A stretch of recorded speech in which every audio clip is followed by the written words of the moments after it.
দলে যোগ দেন, আজকের এই মনোনয়ন জমা দিলে দলে যোগ দেন। পার্টি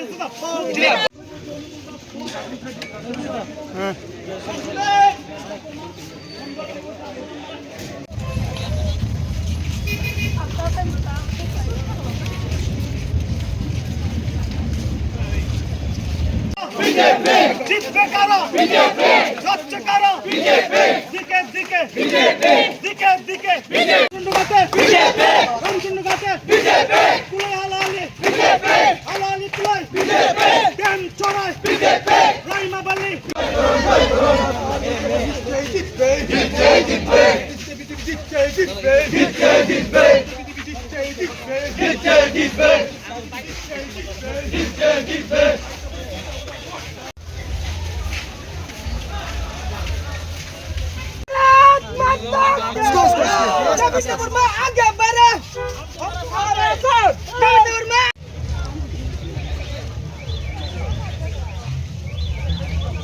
আমরা তো জিতে গেছি মুখ্যমন্ত্রী সাহেবের নেতৃত্বে আর স্টেট প্রেসিডেন্টের নেতৃত্বে। আগামী দিন আমরা ত্রিপুরা রাজ্যে এডিসিতে করাপশন ফ্রি কাউন্সিলে তৈরি করতে চলেছি। আর আমার সঙ্গে যারা কার্যকর্তারা আমার থেকে আরও বেশি খুশি, তারা জয়ী করতে চায়, রাজ্যের মানুষ জয়ী করতে চায়, জনজাতিরা বিকশিত ত্রিপুরা করতে চায়, আর জনজাতিরা বিকশিত এডিসি করতে চায়। ধন্যবাদ। আপনি আসার পরে কি কি কাজ করবেন? এটা পরে দেখা যাবে, আগে নির্বাচন জিততে যাই, তারপরে দেখা যাবে।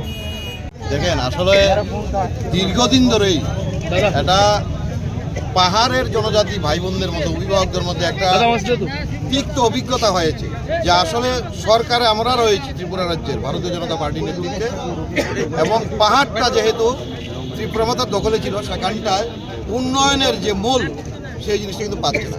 সেই জায়গায় এবার যখন আমাদের রাজ্যের মাননীয় মুখ্যমন্ত্রী এবং দলের সভাপতি সিদ্ধান্ত নিয়েছেন কেন্দ্রীয় নেতৃত্বের কথা বলে যে ভারতীয় জনতা পার্টি উন্নয়নের নিরিখে, বিকাশের নিরিখে শ্রেষ্ঠ ত্রিপুরা গঠনের লক্ষ্যে আমরা প্রার্থী একান্তায় দেব, এবং মানুষ আমাদেরকে আশীর্বাদ করবে এই আস্থা বিশ্বাস রেখেছে, এবং তারই ফলস্বরূপ আজকে অনন্তদা দেখেন দীর্ঘ অভিজ্ঞতা সম্পন্ন ব্যক্তি, এবং ডেভিড দেববর্মা অভিজ্ঞতা সম্পন্ন ব্যক্তি স্টেট কমিটির দায়িত্বে রয়েছে, আমাদের জসিন্দা এসেছেন, আমাদের সমীর দাস, বিনয় দা, আমাদের সেই জেলার প্রেসিডেন্ট, এবং এটা পরিষ্কার বার্তা আছে পাহাড় শুধু সময়ের অপেক্ষা। এডিসিতে ভারতীয় জনতা পার্টির নেতৃত্বে সরকার শুধু সময়। অন্যদিকে মথা বলছে যে মথা জিতবে। মথা তো দেখুন, মথাকে আমরা বলছি ওনারা প্রার্থী বিগত দিন দিয়েছে, জয়যুক্ত মানুষ করেছে, আস্থা বিশ্বাস রেখেছিল, রেজাল্ট কি হয়েছে? করাপশন সরকার তৈরি হয়েছিল, এটা প্রমাণিত আছে। এই জায়গায় দাঁড়িয়ে আজকে ভারতীয় জনতা পার্টির নেতৃত্বে বিকাশমুখী সরকার আমরা এডিসিতে গঠন করতে যাচ্ছি, শুধু সময়ের অপেক্ষা। আপনারা মিলিয়ে নেবেন 17 তারিখ।